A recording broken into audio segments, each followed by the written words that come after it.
अस्सलामुअलैकुम, welcome to Mana's world. I hope आप लोग ठीक होंगे। बहुत टाइम से वीडियो नहीं बन रही थी, बस कुछ दिल नहीं चाह रहा था। कभी कभी होता है ना, आपका दिल नहीं चाहता। तो मैंने सोचा कि चलो आज स्टार्ट करते हैं। थोड़े एक आध क्लिप्स बनाए मगर मैंने प्रॉपर वीडियो नहीं बनाई। खैर चले, आज मैं आप स्टार्ट करती हूँ। और रेसिपी शेयर एज सच नहीं करूँगी, मगर खाने की प्रिपरेशन कर रही थी तो सोचा कि चलो पहले पूरी प्रिपरेशन हो जाए, क्योंकि प्रॉपर वीडियो ना भी बनाऊँ तो ये रहता है कि अगर खाने का दिखा रही हूँ। तो आज मैंने सोचा कि चाउमीन बनाऊँगी, बड़ा दिल चाह रहा था। खैर बाहर वाला टेस्ट तो वो वाला तो नहीं आता सॉसी सा, मगर खैर कोशिश करूँगी। और दूसरा ये कि आज मैंने कबाब बनाने हैं। पॉप्सिकल्स चिकन कबाब थे, मगर पॉप्सिकल्स मेरे पास बहुत ज़्यादा नहीं है, तो नॉर्मली कबाब की फॉर्म में दे दूँगी, मतलब कबाब ही बना दूँगी, उसको पॉप्सिकल्स में नहीं लगाऊँगी। और सेकंड ये कि ढाबा स्टाइल दाल माश, वैसे तो मैं दाल माश बनाती हूँ मगर ढाबा स्टाइल में एक ऊपर से तड़का दे दूँगी। तो देखें, सारी प्रिपरेशन करवा ली है सईद भाई इब्राहिम भाई से। और अभी चलती हूँ किचन में थोड़ी देर में। कबाबों का मसाला मैंने कर दिया था, अभी उसको फ्रिज में रखा है। थोड़ा सा वो एक कहते ना, थोड़ा सा यकजा हो जाए उसकी चीज़ें, थोड़ा सॉलिड फॉर्म में आ जाए। और आप लोग बताएं, आप लोग ठीक हैं, खैरियत से हैं? क्या कर रहे थे इतने दिन से? होपफुली सारे मसरूफ़ होंगे। मैं भी मसरूफ़ ही थी एज सच। कोई मतलब ये नहीं कि मैं कुछ वीडियो नहीं बनाती तो मैं कुछ कर नहीं रही थी, मगर कभी कभी होता है कि यार आपका दिल चाहता नहीं है वीडियो बनाने का।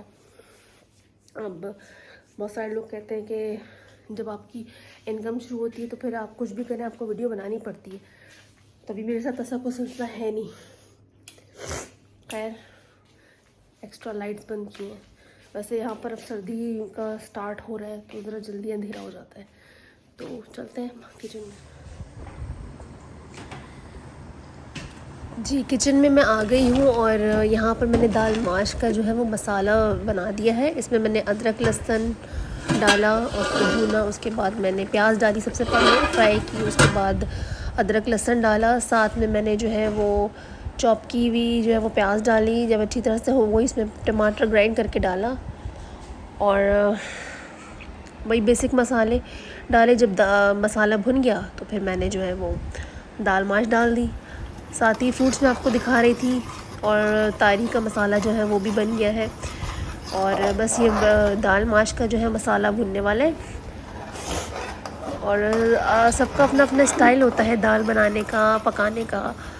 बहुत सारे स्टाइल होते हैं। एक खाने को आप कई तरह से पका सकते हैं, ज़रूरी नहीं कि वो टिपिकल जिस तरह से आप बना रहे हैं वैसे ही बनाएं। जो रेसिपीज़ डिस्कवर होती हैं, जो नई नई रेसिपीज़ आती हैं, वो इसी तरह से आती हैं कि आप कुछ ना कुछ जो है वो उसमें से कर रहे होते हैं एक्सपेरिमेंट्स। कभी वो एक्सपेरिमेंट अच्छे हो जाते हैं, कभी वो एक्सपेरिमेंट्स जो है वो गलत भी हो जाते हैं। तो खैर अभी मैं ये मसाला दाल का तो भुन गया था। अभी मैं ताहरी का मसाला भी देख रही थी और काफ़ी दिन बाद आज ताहरी बनाई है, क्योंकि 2-3 दिन से तो लगातार वाइट बॉयल्ड राइस ही बन रहे थे। और कल मैंने जो है वो बीफ की निहारी बनाई थी और साथ में मैंने कबाब जो है वो बनाए थे। तो ये कबाबों की टिक्कियाँ बना दी है। अभी मैं जो हूँ वो इसको अंडे में और ब्रेड क्रम्स में कोट कर दूँगी। सारे कबाबों को नहीं करूँगी। ये मेरे पास ब्राउन ब्रेड रखी थी तो मैंने इसको ही अच्छी तरह से बारीक ग्राइंड करवा लिया।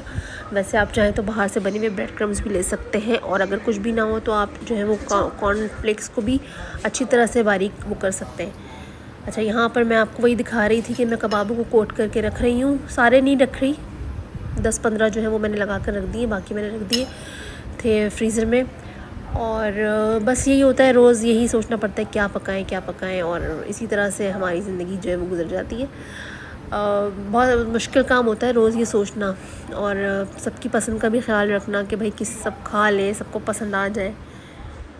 यहाँ पर मैंने पास्ता यानी स्पगैटीज़ बॉईल कर दी थी और अच्छी तरह से बॉईल कर ली थी। देखिए बिल्कुल अलग अलग हो गई हैं और सबको पता हुआ कैसे बॉईल होती हैं। यानी उसको आप बॉईल करके ठंडे पानी के नीचे रख देंगे। मैंने वेजिटेबल्स कटवा ली थी। साथ में ये फ्रूट्स कल लेकर आए थे। यहाँ पर फ्रूट्स जो है बहुत अच्छे नहीं मिलते, मतलब सौ मिलते हैं, मगर ये मंडी से लाए थे तो काफ़ी बेहतर थे। और बस ये मैं चाउमीन की तैयारी कर रही थी। तो ये वाली कढ़ाई में लाई थी मेट्रो से, तो बड़ी अच्छी कढ़ाई है। इस पर दाल वगैरह बनाओ तो बहुत अच्छा टेस्ट आता है इसका। तो आज मैंने कहा चलो चाउमीन इसमें बनाती हूँ। तो मैंने इसमें जो है वो सब चीज़ें जो है वो देखें डाल दी थी। इसमें आज मैंने मक्खन डाला है। मक्खन डालने के बाद मैंने इसमें थोड़ा सा अदरक लहसुन डाला था वो शायद क्लिप में ऐड करना भूल गई शायद। तो मक्खन डालने के बाद मैंने जो है वो ज़रा सा अदरक लहसुन डाला था और उसके बाद एक छोटी सी प्याज डाली थी और चिकन जो मैंने स्ट्रिप्स में कटवाई थी वो डाल के अच्छी तरह से फ्राई कर लिया था। उसके बाद जो है जब चिकन फ्राई हो गई तो मैंने इसमें सारी वेजिटेबल्स डाल दी और फिर वही बेसिक नमक डाला मैंने, एक चिकन क्यूब डाल दी थी और काली मिर्च डाल दी थी, सोया सॉस, चिली सॉस डाला और साथ ही मैंने चिली गार्लिक सॉस और केचप डाला और ज़रा सा पिंच ऑफ सॉल्ट भी डाल दिया था। वेजिटेबल्स को अच्छी तरह से मसालों में फ्राई करने के बाद मैंने जो हो पास्ता यानी स्पैगेटी थी उसको डाला और ये मैं इब्राहिम भाई से कह रही हूँ कि आप ज़रा चलाएं क्योंकि मुझसे मिक्स करना जो है ना सबसे बड़ा टास्क होता है। इस स्पैगेटीज़ को मिक्स करना बहुत बड़ा टास्क होता है। तो खैर इब्राहिम भाई ने बहुत अच्छी तरह से मिक्स कर दी और मैंने फिर इसमें ना थोड़ा सा चिली सॉस और केचप और डाल दिया था क्योंकि मुझे थोड़ा सा ना सौगी सौगी सा चाहिए था, ज़रा मसाले वाला। और आज मैंने इसको दम पर नहीं रखा क्योंकि फिर मैंने ये सोचा कि दम पर रखने से भी ना सूख जाती है, तो क्योंकि दम पर रखने का कोई फ़ायदा नहीं था। और यहाँ पर फिर मैंने दाल को भी तड़का लगा दिया, इसमें हल्का सा ज़ीरा और गोल वाली मिर्च और का लगा दिया। आज का व्लॉग इतना ही था। आपने चाउमीन देखा होगा, आज मैंने पूरी कोशिश की है कि थोड़ा सा बाहर के स्टाइल में बनाऊँ, थोड़ा सा बाहर थोड़ा सा सॉसी सा होता है ना, तो कोशिश पूरी की है। अब मुझे नहीं पता कि वैसा बनाए कि नहीं, भी सब खाएंगे तो पता चलेगा। और साथ में मैंने ढाबा स्टाइल दाल माश बनाई है। तरीका तो वही था, बस मैंने ऊपर से बघार नहीं देती थी क्योंकि मैं बघार पहले ही से मतलब वो प्याज फ्राई करके अदरक लहसुन डाल के टमाटर मिर्च मसाले हल्दी डाल के, तो ऊपर से सिर्फ मैंने गोल वाली मिर्च और ज़ीरे का बघार दिया है। तो बस इसके अलावा तो बाकी तरीका वही है। टमाटर मैं वैसे डाल देती काट के, तो आज मैंने पीस के डाले। अभी कबाब जो है वो फ्राई करने तो सब बाद में तो करूँगी। और कबाब में मैंने ब्रेड क्रम्स और अंडे की कोटिंग भी की है। 15 कबाबों में मैंने कोटिंग कर दी, बाकी मैंने वैसे रख दी कि अगर किसी को नहीं खाने बगैर उसके तो फिर बाद में खा ले। और पॉप्सिकल्स मेरे पास नहीं थी तो इसलिए मैंने नॉर्मल वाले कबाब ही बना दी, वरना पॉप्सिकल्स की शेप में भी आप दे सकते हैं। पॉप्सिकल्स में आप उसको मतलब कबाब का इस तरह टिकिया बनाए और पॉप्सिकल्स में लगा दे तो वो एक तरह का बस स्टाइल डिफरेंट हो जाता है। और आप लोग अपना क्या कह रही थी, मैं कभी कभी भूल जाती हूँ क्या कहना चाह रही हूँ। बस यही था आज का रूटीन। और अभी बस खाना बनाते बनाते ये ख़बर आप लोगों को पहुँची होगी कि इमरान खान को जो है वो पैर में गोली लग गई है। और अभी जो जिसने गोली मारी वो तो यही कह रहा है कि मुझे सिर्फ इमरान खान को ही मारना था क्योंकि वो लोगों को गुमराह कर रहे हैं। और सेकंड ये कि अजान हो रही थी और वो डैक लगाए हुए थे, तो पता नहीं सच्चाई इसमें क्या है। बहरहाल अल्लाह ताला सबको अपने हिफ्ज़ अमान में रखे क्योंकि बड़े बड़े लोग तो बच जाते हैं बेचारे, जो छोटे लोग होते हैं वो पिसते हैं और जो नीचे के लोग होते हैं वो मारे जाते हैं। जैसा कि उनका गार्ड जो है वो शहीद हो गया है और वो एक आध कोई है सुनने में आ रहा है। तो बस यही होता है कि जो कहते हैं ना गेहूं के साथ घुन पिसता है, तो यही वाली बात है कि बेचारे आम लोग मारे जाते हैं इस चक्कर में। खैर, और बस आज का ब्लॉग इतना ही था। बहुत दिन बाद ब्लॉग किया है। आई होप आप लोगों को पसंद आया होगा। पसंद आया तो प्लीज़ यार लाइक किया करें, शेयर किया करें और वीडियो को और बेल आइकॉन को दबाया करें ताकि आने वाली मेरी वीडियो जब भी आए आप लोग को मिल जाए। और अगर अब तक आपने बनास वर्ल्ड को सब्सक्राइब नहीं किया तो प्लीज़ जाकर करें, please kindly, I need your support, जो कि मैं हर बार कहती हूँ। क्योंकि डेली व्लॉगिंग इसलिए भी मैं कभी कभी नहीं कर पाती क्योंकि वीडियोस मेरी माशाल्लाह से बहुत ज़्यादा है और आप लोग उस तरह से सपोर्ट नहीं करते तो फिर मेरा दिल रोज़ बनाने का नहीं चाहता। फिर मैं हिम्मत करती हूँ, फिर मैं बनाती हूँ और बार बार मैं वही बात रिपीट करना चाहती नहीं हूँ कि फिर बार बार एक ही बात करूँ। और बस आईब्रोज़ बनवाने वाली हो रही हैं, आईब्रोज़ भी बनवानी है और काफ़ी टाइम से बनवाई नहीं है। और बाकी मेरा जो डॉक्टर रशल का जो क्रीम वगैरह थी वो भी ख़त्म हो गई, तो दोबारा से ऑर्डर करने का सोच रही हूँ मैं, क्योंकि एक चीज़ आप जब लगाते हो तो फिर उसको कंटिन्यू ही करना चाहिए। तो वो मेरी स्किन को सूट भी कर गई थी, वरना ये होता है कि स्किन को समटाइम्स सूट भी नहीं करती ना कोई क्रीम, तो स्किन को सूट कर गई थी तो वो भी मंगाऊँगी। और दूसरी चीज़ ये कि यार आप लोग बस दुआ करें क्योंकि अब्बू की तबीयत जो थी वो मेरे फादर की उनकी तबीयत वैसे तो अल्लाह का शुक्र है, खुदा न खास्ता कोई ऐसा चीज़ नहीं थी, मगर है भी और नहीं भी क्योंकि उनका हीमोग्लोबिन बहुत कम हो गया है, बहुत लो हीमोग्लोबिन हो गया है, तो आज वो हॉस्पिटलाइज हुए। तो बस ये कि जाहिर है कि वक्त के साथ साथ इंसान कमज़ोर हो जाता है, फिर आपको हज़ार चीज़ें जो है वो आप पे अटैक करती हैं। और ज़ाहिर जब खून की कमी होती है तो हर चीज़ की कमी आप पे, हर बीमारी हमला करती है और खुदा ना खास्ता बहुत सारी चीज़ें हो जाती हैं। तो बस ये कि अल्लाह ताला सबके माँ बाप को सेहत तंदुरुस्ती दे। और बस जब आप सुनते हैं कि आपके पेरेंट्स में से कोई बीमार है या दोनों, ज़ाहिर है ये वाली एज ऐसी होती है कि माँ बाप दोनों ही इस स्टेज पर होते हैं कि कभी कोई बीमार होता है, कभी कुछ होता है, तो बड़ा डर और खौफ लगता है। और यही दुआ है अल्लाह ताला से कि अल्लाह ताला मुझ समेत आप सबके माँ बाप को सेहत तंदुरुस्ती दे, ज़िंदगी दे, उनका साया आप सबके और मेरे सरों पर कायम दायम रहे। क्योंकि माँ बाप बहुत प्रेशियस हैं और हमें उस वक्त अंदाज़ा नहीं होता, लेकिन जब जिसके माँ बाप नहीं होते आप उससे जाके पूछें। तो प्लीज़ अपने पेरेंट्स की कदर करें। अगर सॉरी यार फंबल हो जाता है, अगर आपके साथ आपके पेरेंट्स रह रहे हैं ना, तो आप बहुत बड़े खुशनसीब लोग हैं। क्योंकि आप जाकर उनसे उनकी कदर पूछें जिनके माँ बाप आज उनके साथ नहीं हैं, या जिन्होंने बहुत पहले अपने माँ बाप को खो दिया, उनसे उनकी कदर पूछे जाकर। क्योंकि हम लोग बहुत फॉर ग्रांटेड लेते हैं अपने पेरेंट्स को, हम उनकी अच्छी चीज़ों को भूल जाते हैं, हम उनकी बुरी चीज़ों को याद रखते हैं। बुरी चीज़ मीन्स कि उन्होंने फ़लाँ वक्त पर हमारे साथ सख्ती की या फ़लाँ वक्त पर हमारे लिए ये नहीं किया, हम इन चीज़ों को याद रखते हैं। हम अच्छी चीज़ों को भूल जाते हैं कि उन्होंने अपने ज़रूरियात को मार कर, बहुत सारी चीज़ों को पीछे कर कर, अपनी ख्वाहिशात को मार कर हम आपके लिए बहुत कुछ किया है, हमारे लिए बहुत कुछ किया है। मगर हम जब, आज मेरे भी बच्चे हैं, मैं बहुत सारी चीज़ें अपने बच्चों की वजह से करती हूँ। कभी कभी जैसे बीच में जस्ट फॉर एग्ज़ाम्पल कराची जाने का होता है, मैं नहीं जाती क्योंकि मुझे ये होता है कि मेरे बच्चों के स्कूल मिस हो जाएंगे।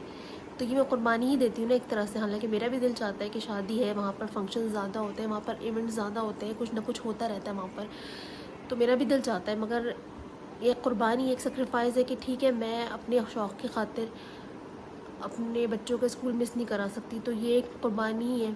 ये मैं छोटी सी एक मिसाल दे रही हूँ आपको, और बहुत सारी चीज़ें होती हैं लाइफ में कि मैं नहीं जा रही क्योंकि अभी भी एक शादी आ रही है, मगर मैं नहीं जा रही क्योंकि हालांकि मेरा स्कूल तो नहीं है, मेरी पढ़ाई तो नहीं है, मैं चाहूँ तो चली जाऊँ, मगर इसलिए कि भाई बीच में है, मैं जाऊँगी तो बच्चों का लॉस होगा, कोई अभी छुट्टियाँ नहीं हैं, सब चीज़ें नहीं। तो ये माँ बाप कुर्बानी देते हैं, बच्चे इसको फॉर ग्रांटेड लेते हैं। तो शायद हमने, और डेफिनेटली हमने भी लिया होगा, हमें भी लगता होगा जब हम छोटे होंगे कि हमारे साथ ये हुआ वो हुआ। मगर प्लीज़ यार, जब माँ बाप बूढ़े हो जाते हैं ना, तो वो बच्चे हो जाते हैं और वो आपसे कुछ नहीं मांगते, सिर्फ आपसे आपकी तवज्जो मांगते हैं, आपसे दो मीठे बोल मांगते हैं। किसी के माँ बाप को आपके पैसे नहीं चाहिए होते। अल्लाह का शुक्र है सबके माँ बाप, सबके पास सब कुछ होता है। मगर आप अगर 2 मिनट 2 घड़ी अपने माँ बाप के पास बैठकर उनसे सिर्फ उनका हाल चाल ही पूछ लेना, सिर्फ तबीयत पूछ लें, तो उनके लिए वही बहुत है। तो प्लीज़ यार अपने पेरेंट्स का ख्याल रखें। ख़ास तौर पे मैं लड़कों को कहूँगी, इसलिए मैं लड़कों की बात करूँगी कि बहुत सारे लड़के ऐसे हैं जो शादी के बाद या जो भी है अपने माँ बाप को इतनी तवज्जो नहीं देते या भूल जाते हैं। मैं उनके लिए स्पेशली कहूँगी, सब ज़ाहिर सारी जैसे 5 उंगलियाँ बराबर नहीं होती, वैसे सारे एक जैसे नहीं होते। मगर आप ये सोच लें कि आज आप वैसा करेंगे तो कल आपके साथ होगा, क्योंकि बच्चे वही देखते हैं जो उनके बड़े कर रहे होते हैं। और अगर बड़ों ने गलती की है तो ज़रूरी नहीं कि आप भी वो गलती रिपीट करें। अगर इन केस कि अगर आप वही कर रहे हैं कि बहुत सारे लोग कहेंगे कि ठीक है उनके साथ भी इसलिए हो रहा होगा कि उन्होंने भी अपने पेरेंट्स के साथ ऐसा किया होगा। तो अगर आपके पेरेंट्स ने नादानिस्तगी में कोई ऐसी गलती कर दी या कुछ ऐसा कर दिया, तो ज़रूरी नहीं कि गलतियों से सीखना चाहिए, ज़रूरी नहीं कि आप भी फिर वही गलती रिपीट करें। आप उस गलती से सीखें। और माँ बाप की दुआएं जो होती हैं ना फ़ौरन कबूल होती हैं, स्पेशली बाप की दुआ। माँ तो 24 घंटे अपने बच्चे के साथ रहती है, उसको डांटती भी है, मारती भी है, बुरा भला भी कह देती है, कभी कभी बहुत कुछ कह देती है। तो अल्लाह ताला माँ की जो है ना नहीं सुनता फ़ौरन बद्दुआ, क्योंकि माँ तो हर वक्त बोलती रहती है अपने बच्चे को। मगर बाप कभी कभी गुस्सा होता है, कभी कभी दिल दुखता है बाप का, और जब बाप का दिल दुखता है तो बाप की बद्दुआ जो है ना फर्श से लेकर अर्श तक जाती है और अल्लाह ताला फ़ौरन सुनता है। तो प्लीज़ अपने बाप का दिल मत दुखाया करें, कि बाप जो है ना उसकी बद्दुआ, उसकी आह लग जाए ना तो इंसान फिर कहीं का नहीं रहता। माँ की बद्दुआ नहीं लगती है, बाप की लगती है।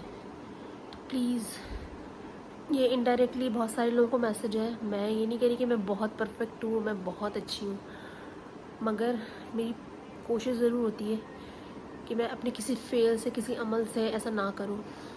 आप कुछ नहीं कर सकते, सिर्फ अपने अमल से, अपनी ज़बान से तो कुछ कर सकते हैं ना। तो प्लीज़ अपने माँ बाप का ख्याल रखें, क्योंकि ज़िंदगी बहुत मुख्तसर है, छोटी सी है। आज आपके पेरेंट्स हैं, कल नहीं रहेंगे। और किसी की ज़िंदगी का भरोसा नहीं होता। आज मुझे बहुत रिग्रेट होता है, मुझे अपनी दादी बहुत याद आती है, और आज तक मुझे रिग्रेट होता है कि मैं शायद उनकी मोहब्बत का उस तरह से हक़ अदा नहीं कर पाई जितनी वो मुझसे मोहब्बत करती थी। शायद मैं उस वक्त वो स्टेप ले लेती, या उस वक्त कुछ कर लेती, या उस वक्त इजहार कर देती, या उस वक्त उनकी खिदमतें कर लेती, तो आज मुझे अफसोस नहीं होता। मुझे बहुत याद आती है अपनी दादी, बहुत ज़्यादा याद आती है। मैं एक्सप्रेस नहीं करती, मगर हर रात को सोते वक्त मुझे अपनी दादी बहुत याद आती है। इसी तरह एक वक्त निकल जाएगा, गुजर जाएगा, उसके बाद पछताने से कोई फ़ायदा नहीं होगा। प्लीज़ अपने माँ बाप की खिदमत करें जितना हो सकता है, क्योंकि कोई माँ बाप भी ये नहीं कहता कि 24 घंटे हमारी पायती से लगे रहो। बस ये है कि आप अपने उनकी तबीयत पूछो, उनका ख्याल रखो, कोई चीज़ है, कोई ज़रूरत है, पूछ लो, दैट्स इट। क्योंकि यार जब माँ बाप नहीं रहते ना, तो फिर एहसास होता है।